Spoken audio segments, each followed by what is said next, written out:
Vimos las bases jurídicas de la conquista, ¿verdad? El Real Consejo de Hacienda. Real Consejo de Hacienda, gracias. Será toda la cuestión de los dineros. Bueno, hagamos un pequeño repaso. Tenemos el rey como monarquía absoluta, la concentración del poder. Estos son los de tanto de la casa de los Austrias, son los de origen alemán, ¿ya? Y tenemos también la etapa de los Borbones, ¿ya? Entonces, eh, tenemos los oficiales reales, que fueron las primeras, los que venían junto con los conquistadores. ¿Sí, cielo? ¿Levantó la mano? ¿No? Bueno, tenemos los oficiales reales, ¿ya? Estos, pues, venían en los barcos y dependían directamente del rey, no de los viajeros. La Casa de Contratación de Sevilla, que controló, entre otras cosas, el flujo comercial entre España y América, ¿ya? Además de dedicarse a, ¿cómo se llama? Se estableció una escuela de cartografía para ir integrando pues, los nuevos territorios descubiertos, el Real Consejo de Indias, que era el ente que asesoró al rey, ¿ya? En todos los asuntos para gobernar América, ¿ya?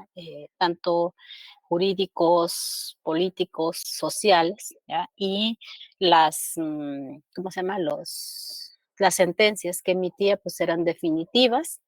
Estaba conformada por una serie de administradores, entre ellos estaba el rey, estaban también jueces, abogados, ¿ya? Filósofos y también curas, ¿no? Entonces, el Real Consejo de Hacienda, pues que es el ente encargado de buscar la manera, pues, de cómo administrar los recursos, cómo fiscalizar los recursos que se obtienen de América, como también buscar nuevas maneras de agenciarse de recursos para la corona. Su tiempo de duración fue muy corto debido a que el Real Consejo de Indias asumió las funciones que había tenido el Real Consejo de Hacienda. Es suprimido durante el reinado de Felipe II. ¿Ya? Entonces, esas son autoridades de ultramar, o sea, las que están allá eh, en la península. En América, eh, pues la corona trató de frenar un poco el poder que estaban adquiriendo los encomenderos, esos primeros conquistadores, ¿ya? Entonces, por eso la corona envía a sus funcionarios públicos, ¿ya? Y entre esos funcionarios públicos tenemos el virrey, ¿ya? Que gobierna un territorio que es una gran extensión política, como también económica, ¿ya? ¿Por qué? Porque los reinatos se establecen en los lugares en donde hay más, en donde se encuentran metales en grandes cantidades, ¿ya? Y estos territorios son de suma importancia, ¿ya? Y son de primera categoría. Y el cargo público de más alta jerarquía en América es el virrey, ¿ya? Entonces, el virreinato, el primero en fundarse es el virreinato de la Nueva España, o sea, hoy México, ¿ya? Y producto de las leyes nuevas se implementó el virreinato de el Perú, ¿ya? Que abarcaba toda la América, hoy toda la América del Sur, ¿ya? Luego de consumarse el proceso de conquista del imperio inca, ¿ya? Entonces, pues es lo importante, ¿no? De los virreinatos, que en ellos se encontraron metales, ¿ya? Principalmente la plata, ¿ya? Y en el caso del Perú, aparte de la plata, encontraron también mercurio en la, ¿cómo se llama? En la mina de Huancavelica. Hoy sería Bolivia, ¿ya? Entonces, eso es lo interesante de los virreinatos. Bueno, entonces, tenemos el del Perú, 1542. Luego, con las reformas borbónicas, se creó el virreinato de la Nueva Granada, esto es hoy sería Colombia, ¿ya? 1717 y estuvo vigente hasta 1819. Se subdivide nuevamente para crear el virreinato del Río de la Plata. ¿Y esto por qué? Debido a la corrupción que también comenzó a ser muy evidente, ¿ya? Y eh, de obtener también más ingresos económicos, ¿ya? Porque esa eterna crisis económica, entonces había que ver de qué manera pues se iba sufragando esa crisis, ¿no? Se iban sufragando los gastos que generaba pues la corona. Bueno, entonces, en los territorios de segunda categoría, como sería el caso para la corona, sería el caso de las capitanías generales, pues son territorios alejados. En teoría, dependía, ¿cómo se llama? Políticamente del virreinato de la Nueva España. Digo en teoría, porque la Capitanía General de Guatemala dependió, todas sus órdenes y solicitudes eran dirigidas directamente al Real Consejo de Indias, ¿ya? O sea, nunca dependió de el virreinato de la Nueva España, o sea, de México, ¿ya? Eso que ustedes encuentran en Wikipedia, en donde dice que dependía políticamente de México, eso no es así, ¿ya? Sino que depende directamente del Real Consejo de Indias, o sea, era una capitanía autónoma. A ese tipo de capitanía se le conoce como capitanías pretoriales. Mejor si van apuntando, ¿ya? Entonces, es decir, sus funcionarios eran nombrados por el Real Consejo de Indias. Las reales cédulas venían específicamente para acá. No era implementar lo que se decidía para la Nueva España, acá en la Capitanía General de Guatemala. Solo se dio en dos espacios, ¿cómo se llama? La capitanía, la de acá, la de Guatemala y la de Venezuela, ¿ya? Todas las demás, como la Nueva Galicia, en este caso sería el caso de Guadalajara, ¿ya? Entonces, esa sí dependía pues directamente del Real Consejo, de la Capitanía General perdón, del Virreinato de la Nueva España. Bueno, la Capitanía General de Guatemala, pues su, será gobernada por un capitán general, ¿ya? Que era nombrado desde España. Es una extensión territorial, como les decía, en donde no encontraron metales, sino las riquezas fue en cantidad de tributarios, o sea, de población indígena, recursos y tierras, ¿ya? En el abarcaba desde Chiapas, el Soconusco, hasta Costa Rica. O sea, estamos hablando de un territorio bastante grande, ¿ya? Entonces, el capitán general también pasaba a pertenecer a la Real Audiencia, o sea, la audiencia la primera que se creó pues fue la de los confines, en el caso de Guatemala, ya producto de las leyes nuevas, ¿ya? Entonces vamos a ver cómo va a estar la situación. Bueno, entonces el capitán general, ¿ya? Que era una autoridad militares como también civiles. En el caso de las gobernaciones fueron las primeras autoridades que se establecieron luego de descubrimiento, ¿ya? En el caso de tierra firme, la primera que se estableció en Centroamérica es la de la gobernación de Panamá, ¿ya? Que estaba asociada a Colombia, ¿ya? Y ya luego, pues, tenemos diversas gobernaciones, tanto en las Antillas y también en tierra firme, ¿ya? Entonces, pues, estas son gobernaciones. Bueno, la Real Audiencia. La Real Audiencia de Guatemala, o la Audiencia de los Confines, ¿ya? Porque fue establecida en la ciudad de Gracias, en Honduras, ¿ya? Fue creada en 1543, producto de las leyes nuevas, ¿ya? Estuvo en la ciudad de Gracias y en 1563 se trasladó a la ciudad de Santiago, pasándose a denominar Real Audiencia de Guatemala, como se le conoció ya en toda la época colonial. Bueno, ¿qué era la Real Audiencia? La Real Audiencia fue un tribunal, ¿ya? Con atribuciones políticas, administrativas y de justicia, ¿ya? Toda la cuestión de la implementación de las leyes de India se hacían desde la Real Audiencia. Estaba conformada por jueces que se le denominaron oidores, ¿ya? Entonces, como es un tribunal, ¿ya?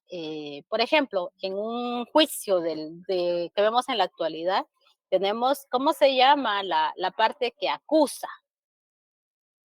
Estamos en un juicio, imaginémonos que estamos desarrollando un juicio hoy, ¿ya? Ustedes están en un tribunal, ¿ya? Entonces,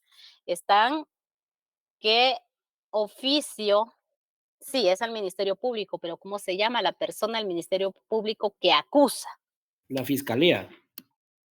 El fiscal, la fiscalía, ¿no? O la fiscal, depende quién es. ¿Cómo se llaman las personas que van a decidir qué hacer con el imputado? Los testigos.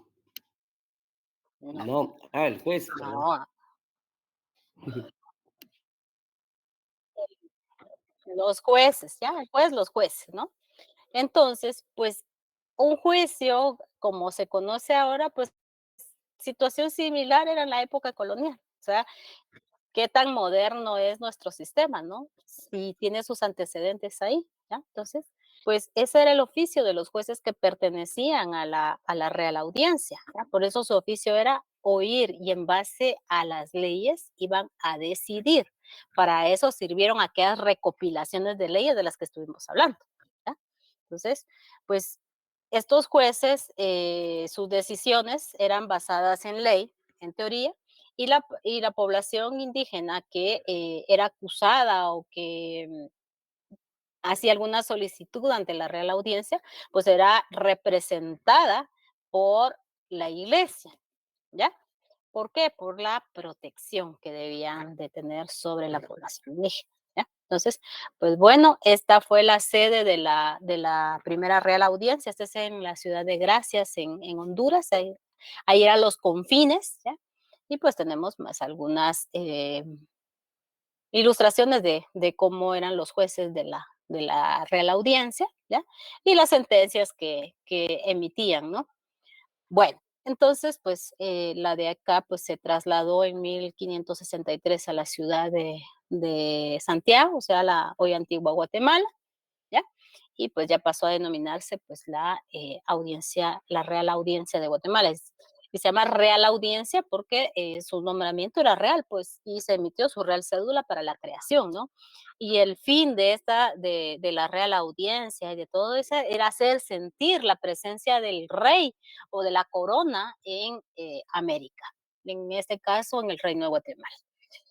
Eh, el Real Consulado, su creación fue muy tardía, ¿ya? El consulado o el consulado de comercio, como se le conoció, pues su papel, sabemos, ¿no? Que con la casa de contratación se estableció un monopolio comercial, ¿ya? Y el Real Consulado, pues, es producto de las reformas borbónicas. sea, de la Casa de los Borbones. Y con esto trató de abrirse de una manera moderada ese monopolio que se había establecido y buscar nuevos productos, tanto para comercializar como también como para que se utilizaran en América y significaran algunas ganancias, ¿ya?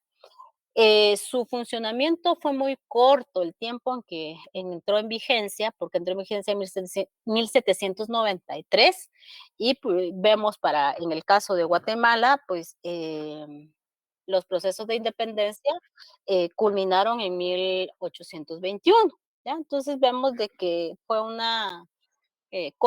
de corta duración el consulado de comercio, ¿no? En el caso de del cabildo, ¿ah?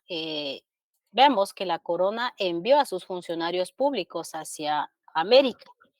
El único espacio que les quedó de poder a ¿cómo se llama? A los criollos locales fue el cabildo, ¿ya? Para que gobernaran. Entonces, el presidente del cabildo, ¿ya? O sea, el alcalde, ¿no? Pues se encargaba de un gobierno más que todo de tipo local, o sea, muy urbano, ¿ya? Y los integrantes del cabildo eran algunos, no eran los ciudadanos, sino eran los vecinos, ¿ya?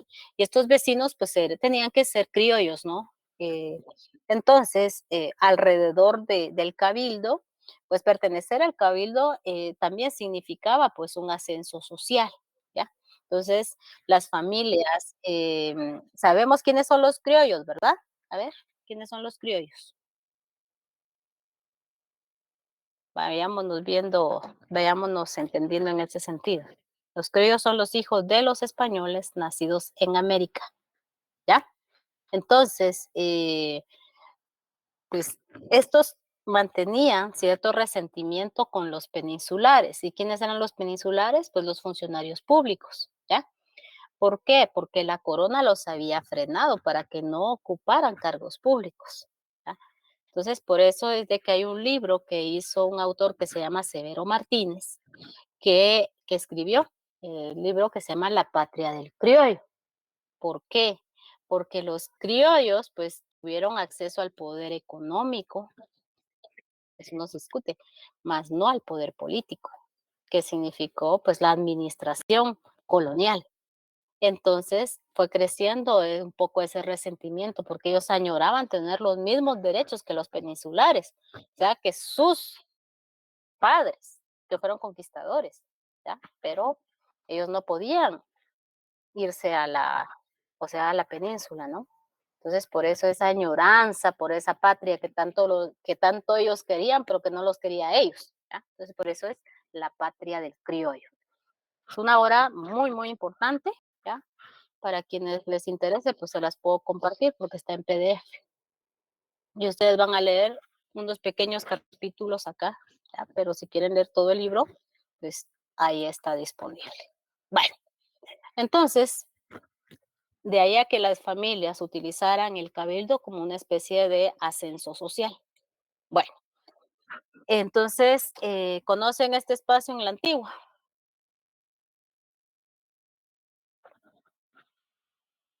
Sí, ¿Cómo licenciada. se llama?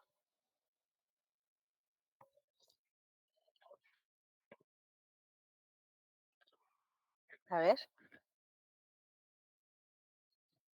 Ay, no sé, no me recuerdo. el Real Palacio de los Capitanes. ¿Ya? Del Ah, otro, a un costado está la catedral,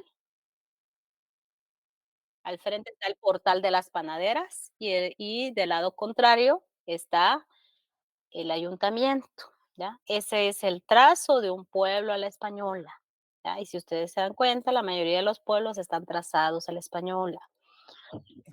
Bueno, Esto es para que veamos las instituciones que no solamente se mencionan y estuvo, ¿no? Aquí era donde estaba el capitán general, desde donde daba las órdenes. Bueno, otra especie de administración también local y que se registró en la Capitanía General, pues eran los corregimientos, ¿ya? Y los corregimientos, pues eran espacios que dependían administrativamente de la capitanía, ¿ya? Entonces, tenemos en Guatemala, por ejemplo, en el caso del el Valle de la Ermita, ¿ya? O donde está ubicada la Nueva Guatemala de la Asunción. A ese corregimiento se le conocía en la época colonial como el corregimiento del Valle. Está el de Chiquimula de la Serra, ¿ya? Está también el de Totonicapán y Quetzaltenango, ese es otro corregimiento, ¿ya? Entonces, estas son demarcaciones que dependían pues de la Capitanía General. Bueno, ¿quiénes eran los encargados de administrar esos corregimientos? Pues eran los corregidores y sus auxiliares, que eran los alcaldes mayores, ¿ya? Entonces, ¿qué funciones tenían ellos? Pues de supervisar los trabajos que se realizaban en esos territorios, ¿ya? ¿Y quiénes realizaran los trabajos? Pues los indígenas que trabajaban en el repartimiento o estaban encomendados.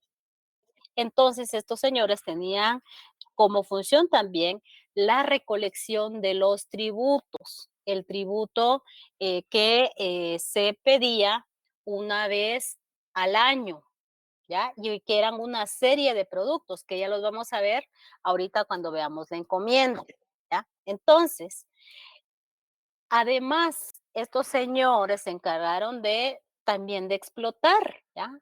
A la población indígena. ¿Por qué? Porque los obligaban a que les compraran los productos que ellos vendían, que era su negocio particular, ¿ya? Y también estaba establecido dentro de las leyes nuevas que les debían de pagar por el trabajo en el repartimiento, situación que no se realizaba porque en teoría les tenían que pagar un real, pero ese pago casi no se realizaba, ¿ya? Entonces, pues estos eran, pues estos señores también eran bastante corruptos, ¿no? El nombramiento, estos personajes eran españoles, ¿ya? Su nombramiento venía directamente del Real Consejo de Indias, ¿ya? Entonces, pues veamos de que había como mucho contubernio, ¿no? En el ejercicio de los servicios personales. Bueno, las visitas. Si había una denuncia por algún funcionario público, como el caso también de Alvarado, que fue un adelantado, fue el título que se le dio, habían denuncias de malos tratos, habían denuncias de corrupción. Entonces la corona enviaba a un personaje que se llamaba visitador, ¿ya? Y la actividad que él realizaba pues era visita, ¿ya? Entonces esa visita, este señor pues venía con nombramiento del Real Consejo de Indias, ¿ya? Y venía a hacer las investigaciones correspondientes a las denuncias que se habían realizado. Entonces, hacía las verificaciones, pedía informes, ¿ya? Y emitía un informe que remitía a el Real Consejo de Indias. Entonces, el Real Consejo de Indias posteriormente mandaba a llamar a este personaje para que pues se defendiera o lo condenaba y lo aprisionaban y lo desterraban muchas veces o lo dejaban preso allá en la península, ¿no? Entonces, pues a esta actividad se les conocía como las visitas, ¿ya? Y hay otra actividad que es muy similar a las visitas, solo que es distinta, o sea, el nombre, ¿no? Eh, la otra, pues, son las residencias, ¿ya? Cada funcionario público era nombrado, ¿ya? Y llegaba a América por un periodo de tiempo. Por ejemplo, el tiempo eran de 4 a 6 años que podían estar ejerciendo el cargo público en determinada región. Podía ser un virrey, podía ser un capitán general, un visitador, un corregidor, un alcalde mayor, ¿ya? Entonces dependía de. Y al finalizar su, ¿cómo se llama? Su periodo, se enviaba a un personaje que era un juez, ¿verdad? Para que hiciera una investigación sobre cómo fue el periodo de la persona que ejerció el cargo público. ¿Ya? Entonces, a esto los enviaba la corona, se mandaba el informe, el funcionario debía ir a rendir ese informe y debía de sostenerlo, ¿ya?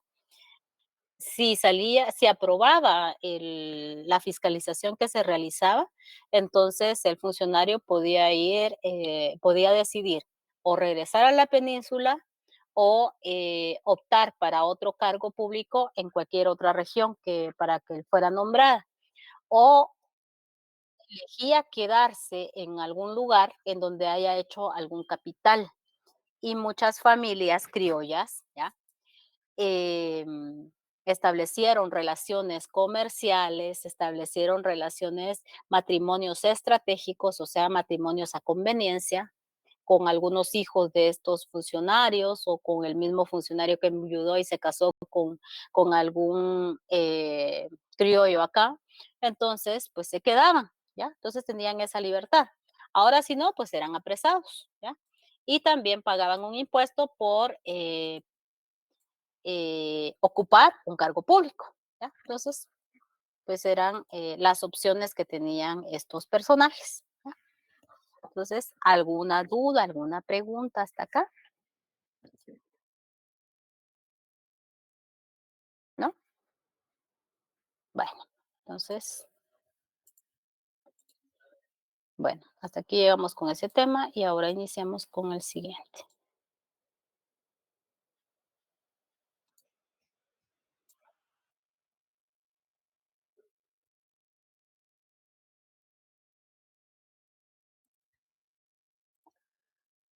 Bueno, entonces tenemos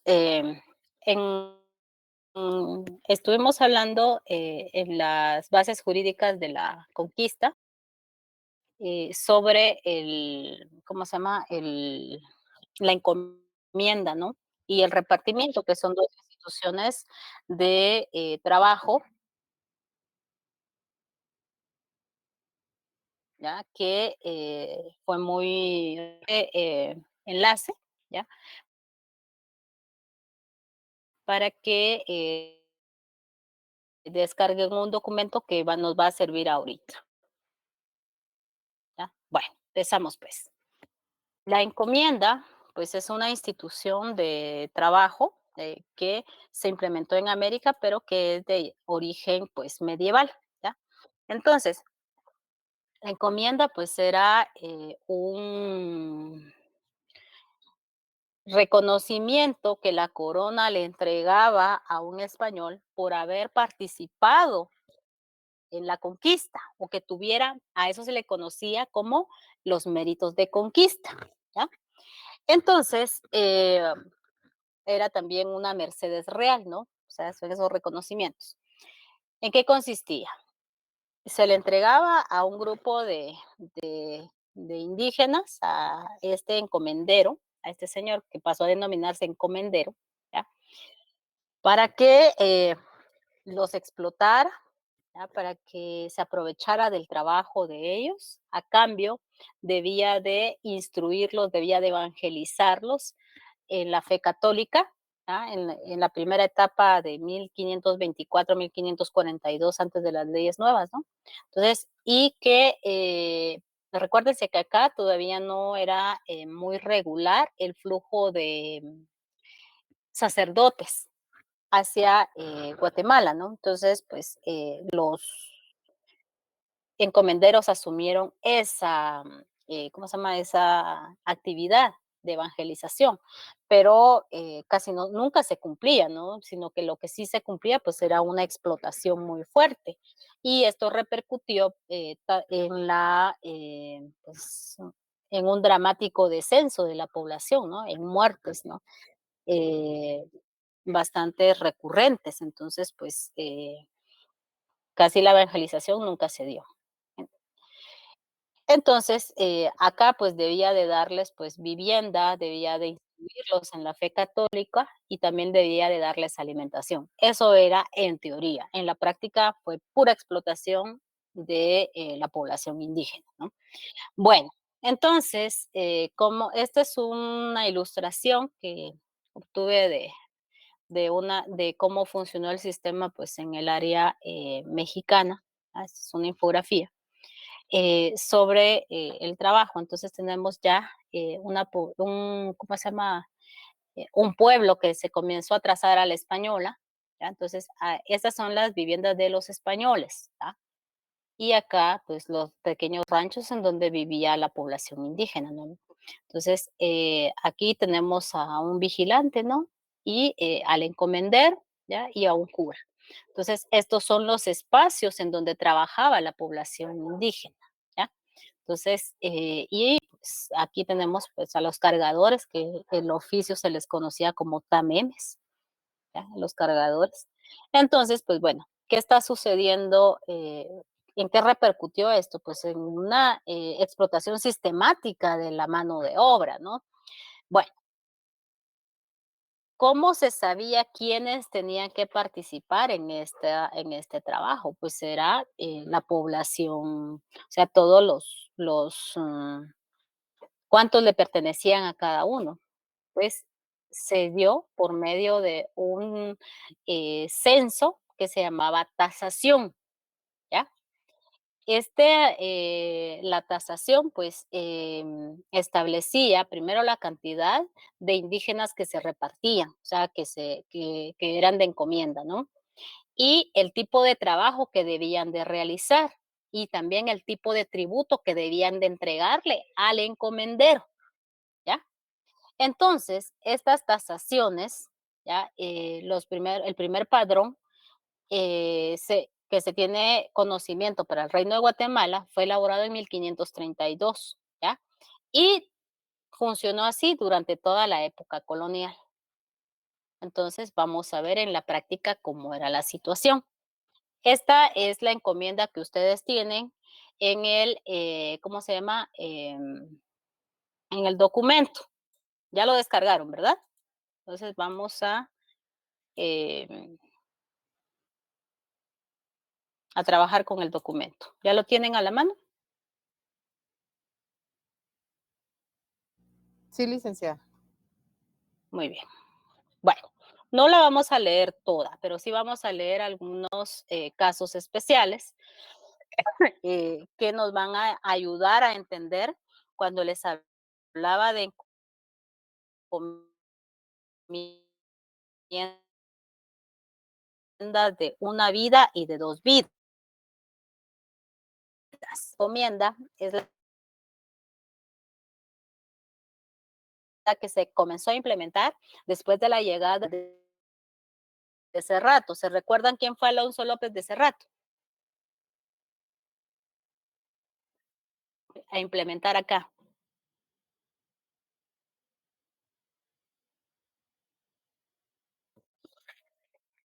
Esa es pregunta de examen. Y si no lo saben, ya perdimos. A ver.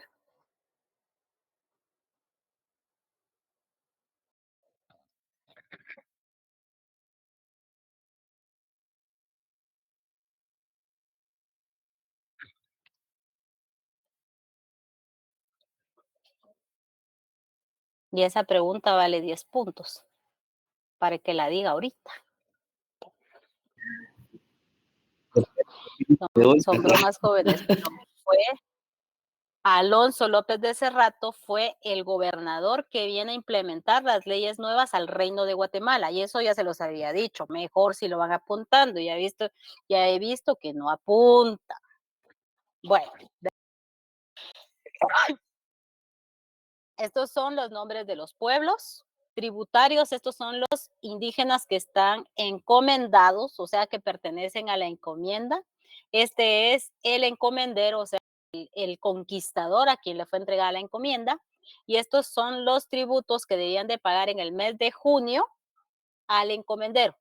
¿Ya? Esos son los méritos de conquista. ¿Ya?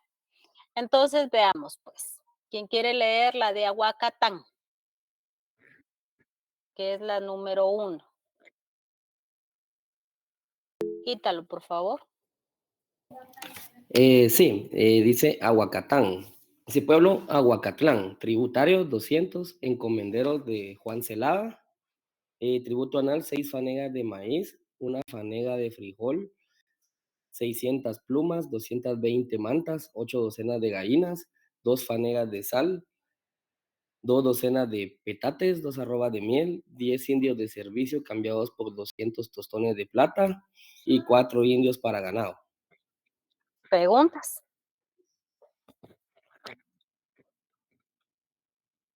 ¿Qué eran los tostones de plata? Era La la fanega. moneda. Oh, gracias. La fanega que era, Lick. Como los Las fanegas es una costales, medida. No, como quintal. sí, solo que es más grande. Es de madera y tendría aproximadamente quintal y medio. Esa es una fanega, ¿ya? Los tostones, pues, si tomamos en cuenta, era una moneda y es la más devaluada, ¿no? Pero para esa temporalidad, los tostones no era, el circulante de moneda no es común todavía, porque acá en América en Centroamérica, la Casa de la Moneda se fundó de una manera muy tardía. Entonces no había circulante. Por lo tanto, cambiaban la vida de los indígenas o sea, las monedas eran sustituidas por 10 indígenas. ¿Ya? O sea que dice, Si no habían tostones, tenían que pagar con eso. 200, sí, oh, ¿qué? 4, 10 cambiarlos por servicio. 200, 10 indios, sí, pues. Ajá. ¿Y las plumas eran de quetzal o de qué? Las plumas eran plumas preciosas. No Como especifican pavo, qué. tipo de animal. Sí, como pavo real no es de América. No, Entonces, como de guacamaya, como de quetzal, que algo otro animal que era bastante, ¿cómo se una llama? pluma exótica, por así decir. Ajá, de sí. guajolote. De zanate. El tostón era, vamos a ver, era de plata y era la de más pequeña, ¿cómo se llama? Pequeña acuñación. Pero ¿y esas venían de España o cómo aquí las fabricaban? ¿Cómo era que los hacían? ¿Eran redondos? No, las primeras sí venían de España. Posteriormente ya se funda la Casa de la Moneda de México, ¿ya? Y luego pues ya se fundó la Casa de la Moneda de Guatemala. Muy O bien. sea, Vamos hasta los petates estaban hasta de los petates, por Dios. vaya, cuando piden huipiles, piden mantas.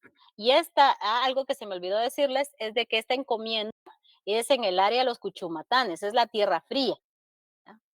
Bueno, veamos aquí está el ejemplo de los herederos de la encomienda, lo que les digo de las encomiendas de 2 vidas. A ver, ¿quién quiere leer la de Chalchitán, por favor?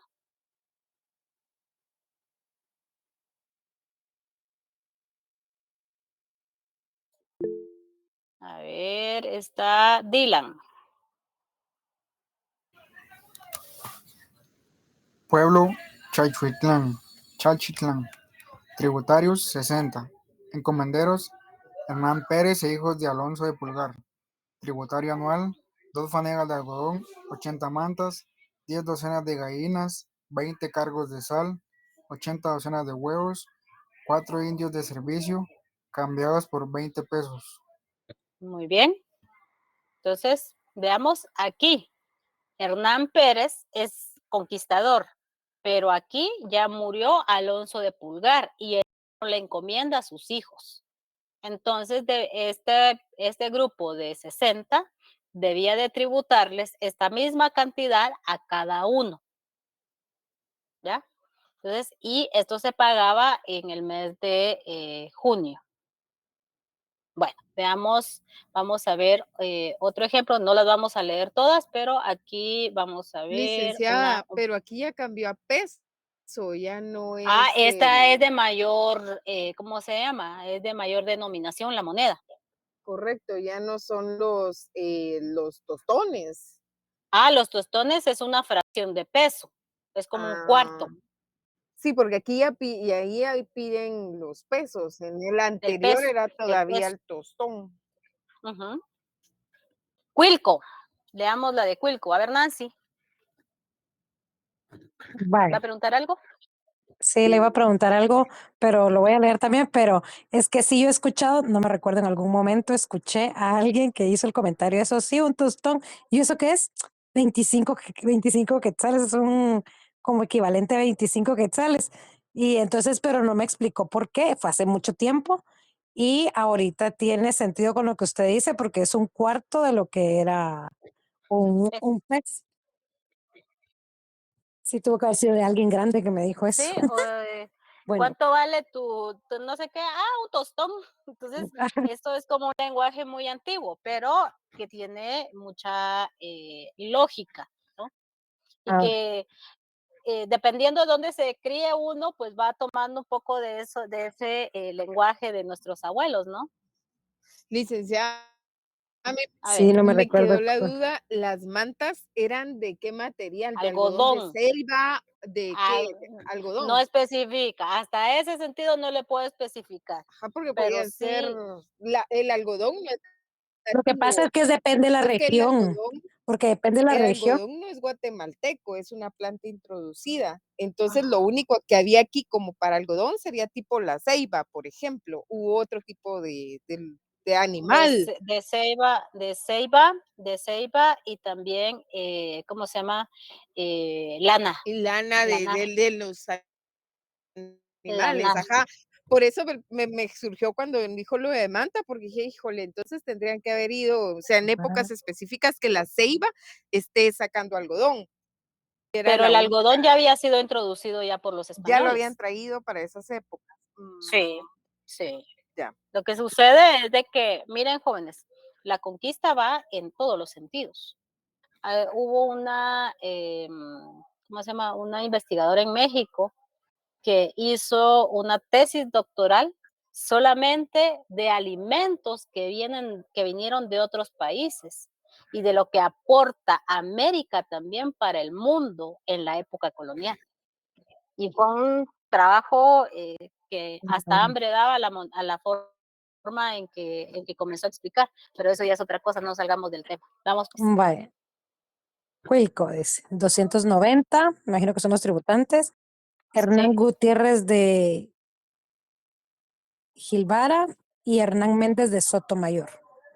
6 fenegas de maíz, una fenega de frijol, 300 mantas, 150 petates petates. pequeños, 300 petates grandes, 8 cántaros de miel, 6 docenas de gallinas, 50 fardos de ají, 6 indios para guardar ganado, 6 indios para servicio, cambiados por 60 mantas. A la madre. Perdón por la No expresión. tenga pena, pero es que así es. Mire, para eso es esta situación, para ver o sea, hasta dónde llegaba lo profundo que tenía la institución esta de la encomienda. ¿Saben cuál es el ají? El chile. No, Chile, Chile. Es Hay Chile, otro, es Chile de sí, es acá. Chile. Ajá. Ajá. De hecho, Hay creo que otro, todavía se ocupa de ese ají del chile rojo, que incluso hasta lo secan también. Le sí, llaman ají. Hay sí, variedades. hay muchas variedades. Veamos, hay otro que me interesa. donde hablan de los chicoles y también hablan de las cutaras. Vamos a ver. Huipiles, petates, cántaros de miel. Realmente la Veamos vida de esta. los indígenas no valía casi, pero una manta, ¿va? O sea, no valía No, nada. veamos hasta dónde llegaron. Aquí esto, A ver, ni cuánto la vale. de Petatán, por favor. ¿Quién quiere leer la de Petatán? Arnulfo. Buenas tardes, licenciada, compañeros. Petatán, bueno, no tiene el número, pero dice Diego Sánchez Santiago, 2 fanegas de maíz, media fanega de frijol, 30 mantas, 100 petates pequeños, 6 azumbres de miel, 3 cargas de ají, 4 docenas de gallinas, 2 indios de servicio, cambiado por 30 Muy mantas. bien, gracias. Las azumbres son cántaros, ¿ya? ¿Saben dónde pueden ver azumbres? Cuando vayan a la antigua y entren al espacio en donde están guardadas unos cántaros que servían para guardar vinos, esas son azumbres, ¿ya? Entonces, era parte de lo que solicitaban. Vamos a ver otro, otro ejemplo. Licenciada, de los ejemplos que ha dado, observo que la miel también era algo que ellos pedían muchísimo. Sí, porque ellos estaban acostumbrados pues a endulzar el agua, ¿ya? Porque no era, ellos no, el café no era explotado en América, ¿ya? Entonces tomaban aguamiel, ¿ya? Sí, Y la caña es introducida un poco más tardíamente, ya para 1600, aquí estamos 1500. Veamos pues. sí, pues. Ujú. Jacaltenango, hijo de Gonzalo Valle. Esta es otra encomienda de 2 vidas, que con este señor Alonso López de Cerrato frenó, ¿ya? Y vamos a ver que se le fueron encima los encomenderos.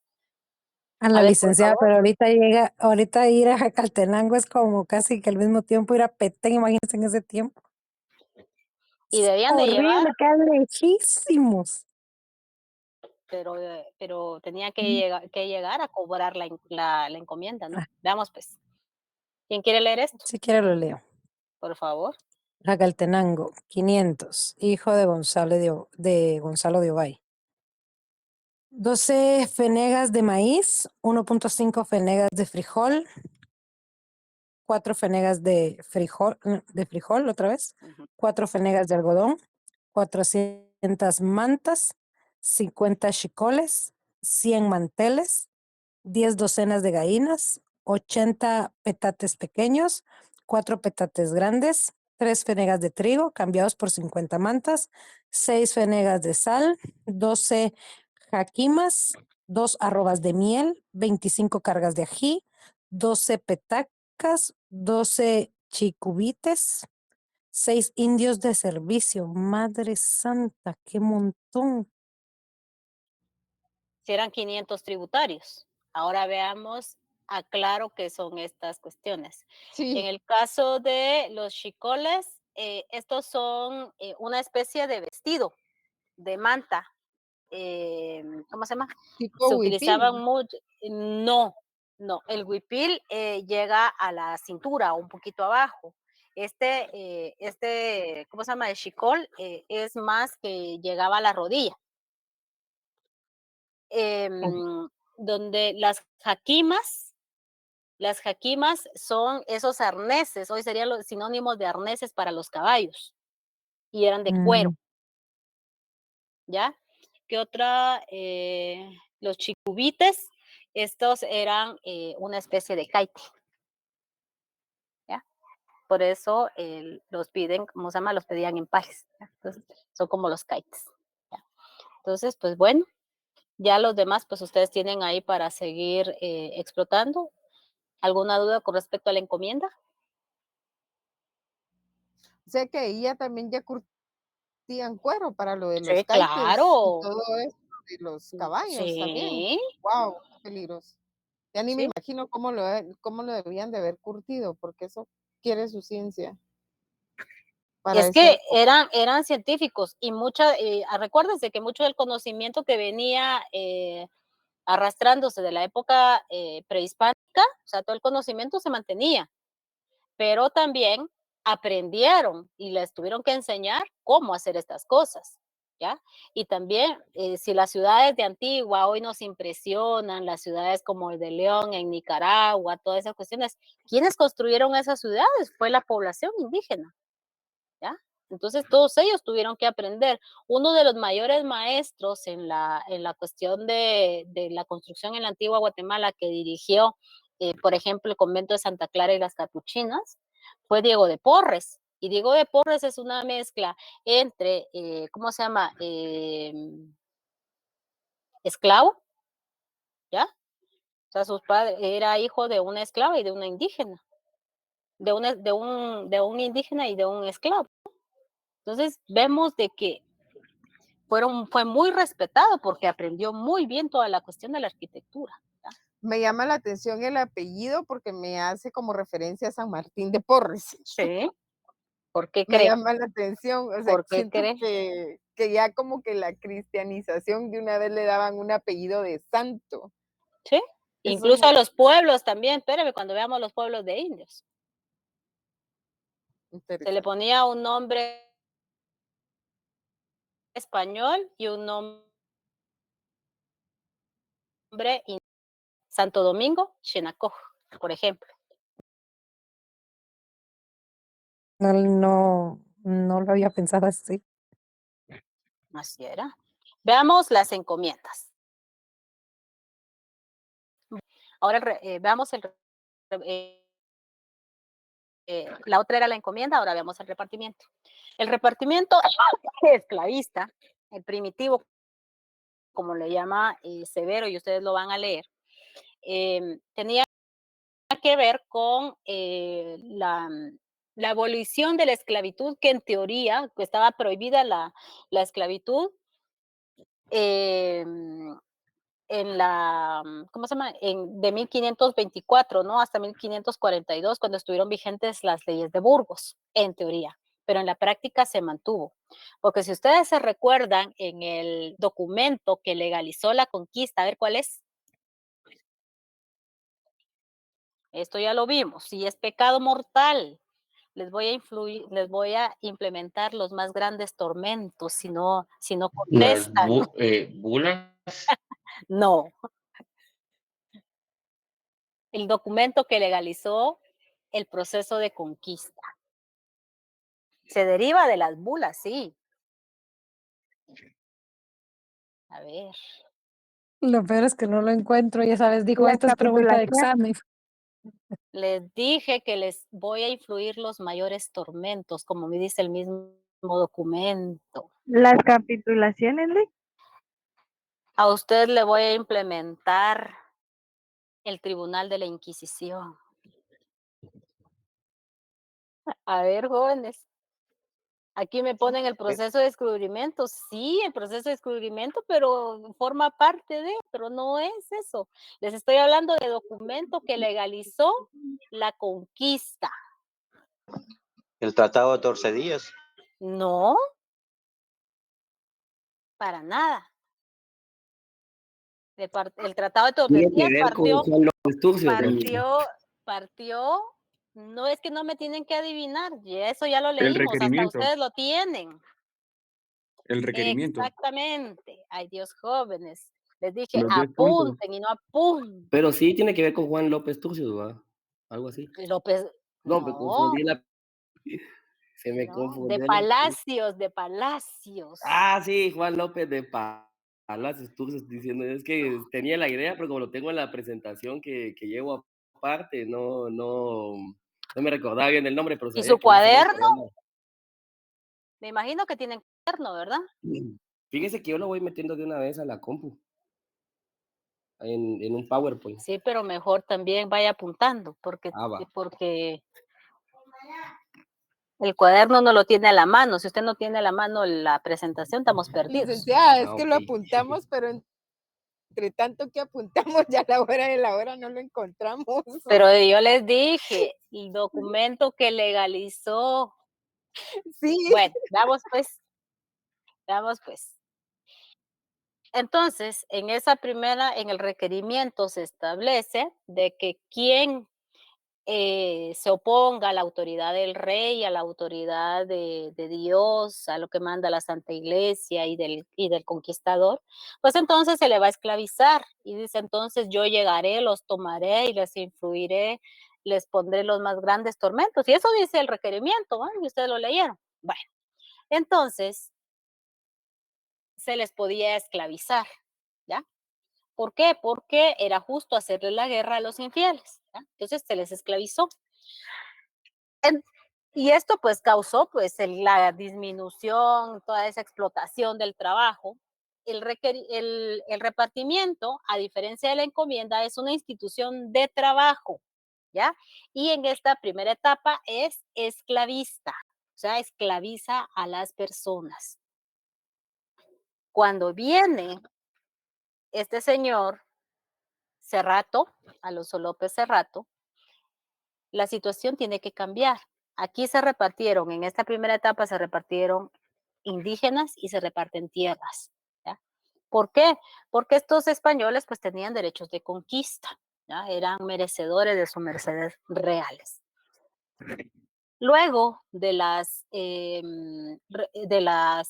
reformas urbanísticas, luego de las leyes nuevas, el repartimiento pues tiene que ser moderado, ¿ya?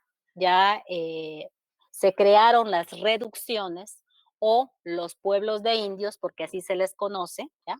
Como pueblos de indios, en donde sus autoridades tenían que ser indígenas, tomando las autoridades que venían desde la época prehispánica, ¿ya? Entonces se formó el cabildo indígena, ¿ya? Porque era más, fue una manera que la corona se garantizó, pues, explotar de una manera racional la mano de obra indígena, ¿ya? Entonces, ¿cómo funcionó este nuevo repartimiento? Pues estaba el encomendero, ¿no? Que tenía sus propiedades, ¿ya? Entonces, se crearon los pueblos de indios, ¿ya? Entonces se parte el pueblo en 4, ¿ya? Y los hombres entre 18 y 60 años debían de ir a repartimiento una vez al mes, ¿ya? Una semana al mes. El día domingo se juntaban en la plaza y mientras ya venía de regreso de una hacienda o de una estancia, el grupo que había trabajado, ya estaba listo el siguiente grupo para trasladarse a esa estancia. Con esto se garantizaba el trabajo durante el mes en la unidad productiva, ¿ya? Entonces, se tomaba en cuenta el trabajo ya cuando estaba en el lugar. No se tomaba en cuenta el traslado que tardaba, o sea, el tiempo que tardaba en llegar a la unidad productiva, ¿ya? En teoría, la propiedad no podía estar alejada 10 leguas, ¿ya? Del pueblo de indios. A ver, ya que tienen allá a la mano, ¿cuánto es una legua de territorio? Tienen ahí a la mano el teléfono o ¿cómo se llama? ¿Cuánto es una legua? ¿Cuántos kilómetros tiene una legua? ¿Son 2,5 o 2 kilómetros o 1,5 kilómetros? A ver, por favor. Porque la legua es una medida antigua. Según dice la conversión acá de Google, tiene 4.82 kilómetros una legua. Entonces multipliquen para la actualidad 4.83 por 10. 40.83. ¿Cuánto tiempo se tardarían en llegar? se lleva más de un día. ¿Ya? Entonces, y en teoría le tenían que pagar un real. ¿Y cuánto es un real? Un real era la 10ª parte de un peso.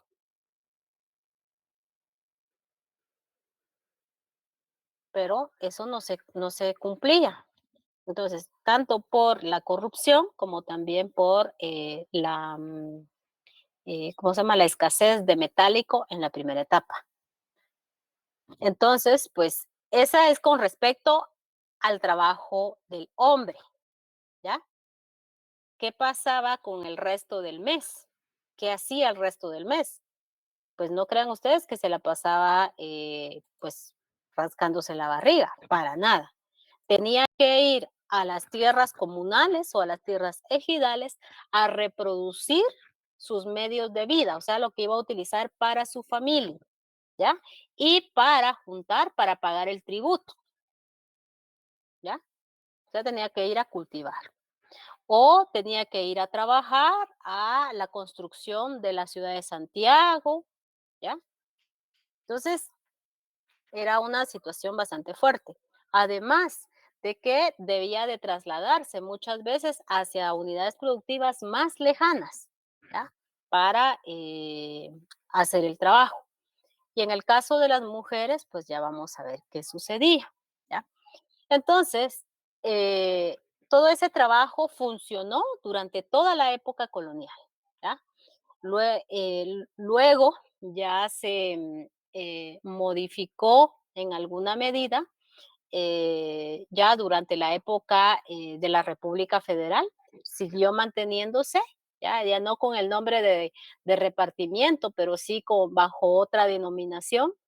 Y durante la reforma liberal se mantuvo. O sea, eso pues no cambió en gran esencia, ¿no?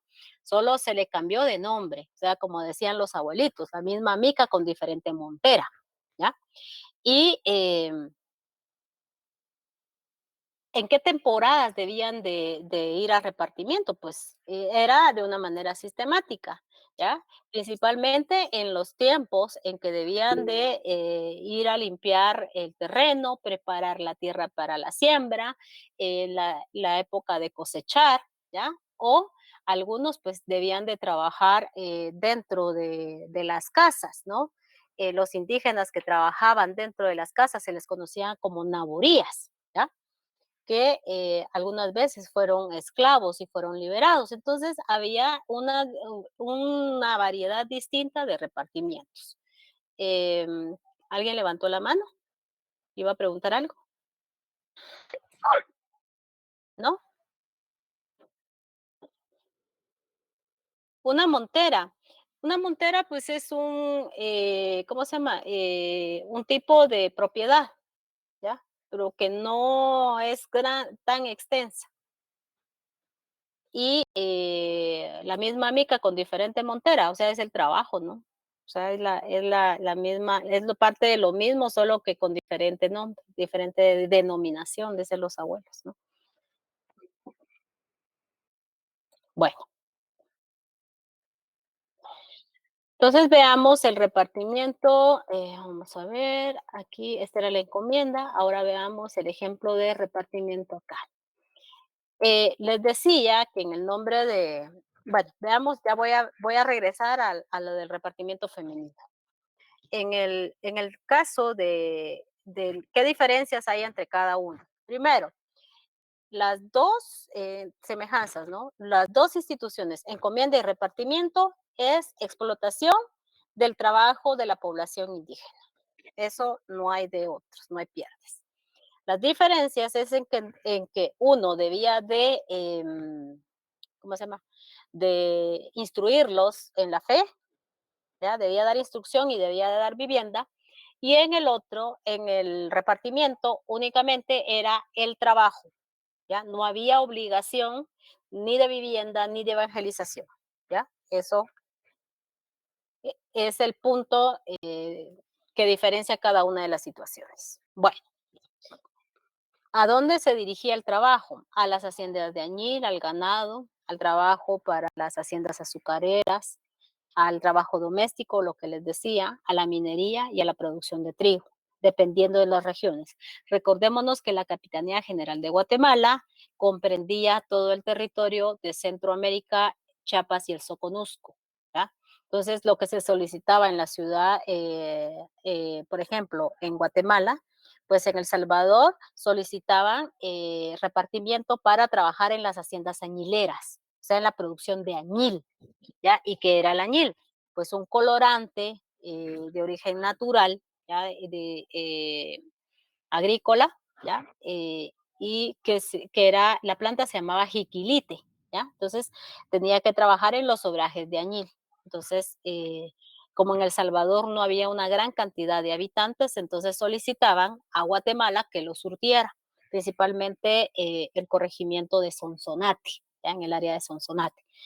Minería para Costa Rica y también en Honduras o para trabajar en ganado, ¿ya? Entonces, por eso es de que es distinta la manera en que se hacía en las áreas. En el caso de las mujeres, en particular para el área de Totonicapán y el área también de Quetzaltenango, se solicitó, este era un negocio de los corregidores y de los alcaldes mayores, por eso les decía que ahí va la tranza. El repartimiento, la variante era el trabajo de las mujeres, el trabajo de las hilazas, o sea, para hacer hilo, ¿ya? Entonces, ¿cómo era? Pues entregaban una fanega, o sea, una carga de, por ejemplo, de algodón o de lana, ¿ya? La que la mujer tenía que devolver en hilo. Y recordémonos que ahí tenía que limpiar todo lo que va mal, ¿no? Pero la mujer debía de entregar la misma cantidad que se le entregó de lana, chuca, etcétera, etcétera, debía de entregar el mismo peso en hilo. Y sabemos de que ya el trabajo ya realizado, pues cambia, ¿ya? Hacer hilo, pues cambia.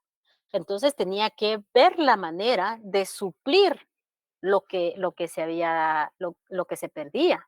Entonces tenía que ver de qué forma, pues, de comprar más hilo, ¿no? Comprar más lana o más algodón, dependiendo de. Entonces, pues, esto es una explotación, ¿no? Y si no, otra variante del repartimiento era, como era tan importante, ya el maíz ya era utilizado también por los españoles, entonces debían de hacer las tortillas. Entonces, ¿cómo creen ustedes que se molía el maíz en la época colonial? A ver, ¿qué se utilizaba? Piedra. En la piedra. Entonces había mujeres molenderas, ¿ya? Y era una variante de repartimiento femenino.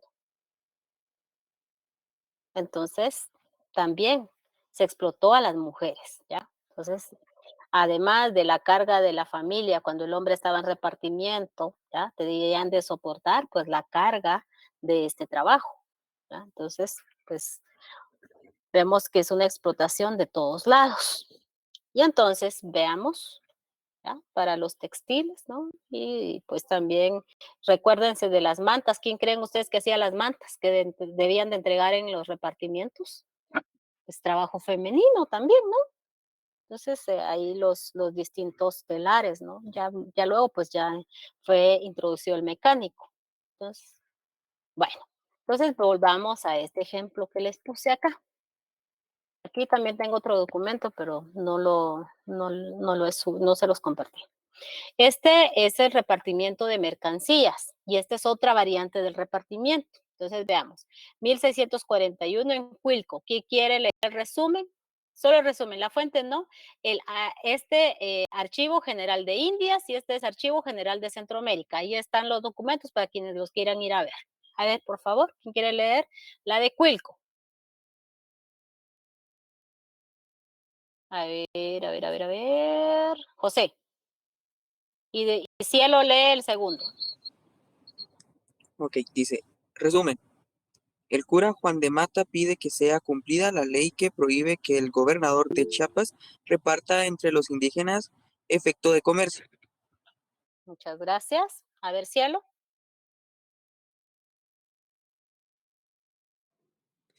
Resumen,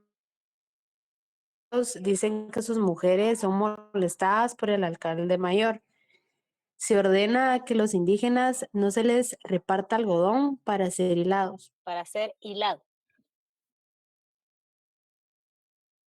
Veamos. Entonces, este era negocio, en este caso del gobernador, ¿ya? Y en este caso del corregidor, ¿ya? Entonces, esto ya es en sí el repartimiento del algodón. Este es 1641, este es 1703, ¿ya? Esta variante de repartimiento.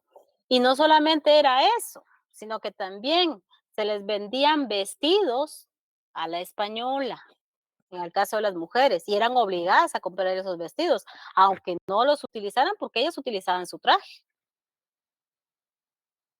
Y en el caso de los hombres se le vendía, está la otra variante de repartimiento, que era el repartimiento de enseres, y vamos a ver ahorita a qué me refiero con esto. Repartimiento de enseres, ¿ya? Entonces, estos enseres, pues, son productos, ¿ya? Pues, de la corrupción. Son todos instrumentos que algunos ya tenían, como machetes, piochas, palas, ¿ya? Que eran azadones que eran utilizadas para labrar la tierra, ¿ya? Pero que ellos ya tenían sus herramientas, pero los obligaban a que los compraran, ¿ya? Y este era negocio del corregidor y del alcalde mayor. Por eso cuando le puse lo del funcionario, pues ya aquí estamos viendo de qué manera. Entonces, veamos más o menos cuáles eran. Entonces, aquí tenemos algunas coas, ¿no? Cuchillos. Estos eran los enseres. En el caso de las mujeres, vestidos a la española, que nunca iban a utilizar, pero que eran obligadas a comprar. ¿Por qué nunca iban a utilizar? Porque había una prohibición, ¿ya? Que así lo tenían, ¿no? Entonces, había una real cédula que así lo ordenaba. Entonces, veamos que eso era, pues, un negocio, ¿no? Eh, ¿Cómo se hacía? Pues cada semana, lo que les decía, ¿no? Cada semana se trasladaba cada grupo a cada lugar. Aparte de los encomenderos, pues también la iglesia reclamaba de que se le tenía que hacer algunas reparaciones, que debían de ir a, ¿cómo se llama? Tenían algunas haciendas que necesitaban algún trabajo de cercos y todo, pues había que irlos a hacer. Otros que eran trabajadores albañiles, que estaban en las afueras, los pueblos estaban en las inmediaciones de la ciudad de Santiago. Por ejemplo, muchos habitantes de Tecpan fueron solicitados para construir la ciudad de Santiago, ¿ya? Entonces, para que veamos más o menos, ¿no? Este es lo que les decía, el añil. Este es el jiquilite y así en polvo queda, ¿ya? Y pues de este es el color, ¿cómo se llama? Del añil, ¿no? El color que da. Y esto era muy solicitado en Europa para darle color a los, ¿cómo se llama? A los textiles, ¿ya? Y este pues es de origen prehispánico, ¿ya? Muchas de la cerámica era pintada con el jiquilite y el mayor productor de añil y que fue la gallina de los huevos de oro de el reino de Guatemala fue El Salvador, ¿ya? Y Guatemala ponía muchas prohibiciones para no mandar a indígenas a trabajar a los obrajes de añil. Y entonces El Salvador fue resintiendo porque este producto significó enriquecimiento para la clase criolla guatemalteca y desde aquí ya iba despuntando la clase criolla guatemalteca como una clase parasitaria, ya vamos a ver de qué manera. Entonces había una reglamentación para la explotación de añil, ¿ya? Porque en 1784 pues ya los obrajes eran bastante grandes y había una demanda muy fuerte de trabajadores, ¿ya? Entonces, si la persona no llegaba a tiempo al trabajo debido al traslado, pues será castigado con 25 latigazos. Y en teoría, pues se le iba a pagar 10 reales a la semana. ¿Por qué? Porque estaba demasiado lejos el oraje de añil, ¿no? Entonces, lo que hizo fue redondearse la temporada de siembra, que era en los tiempos en que empezaba la lluvia, ¿ya? Entonces, 12 reales se le daba por toda la temporada que se mantenía allá, que eran aproximadamente 2 meses que se ausentaba de su pueblo, ¿no? Entonces, pues esa era más o menos la variante allá en El Salvador, ¿no? En el caso de los mandamientos, esta fue una, ¿cómo se llama? Una variante del repartimiento que se realizaba ya en los lugares muy alejados, ¿ya? Entonces, aunque estaba prohibido alejarse esas 12 leguas del pueblo, sí se registró. Entonces, a esto se le llamaron los mandamientos, ¿ya?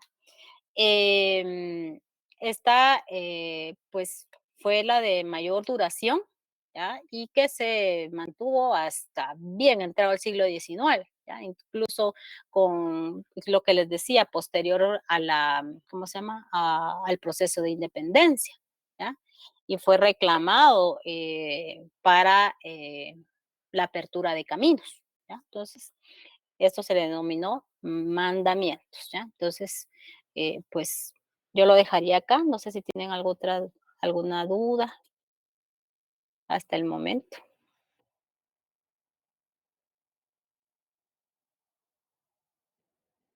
Pues de momento todo bien, Lic. Todo claro, licenciada, gracias. Muy bien. Entonces, pues, Solo es que hago una pregunta y todos nos quedamos callados. ¿qué pregunta? No, por eso le digo otra vez, hago otra pregunta y todos nos quedamos callados y nadie tiene duda. No, ahorita no les pregunté. Solo ese del, ¿cómo se llama? El El requerimiento. requerimiento.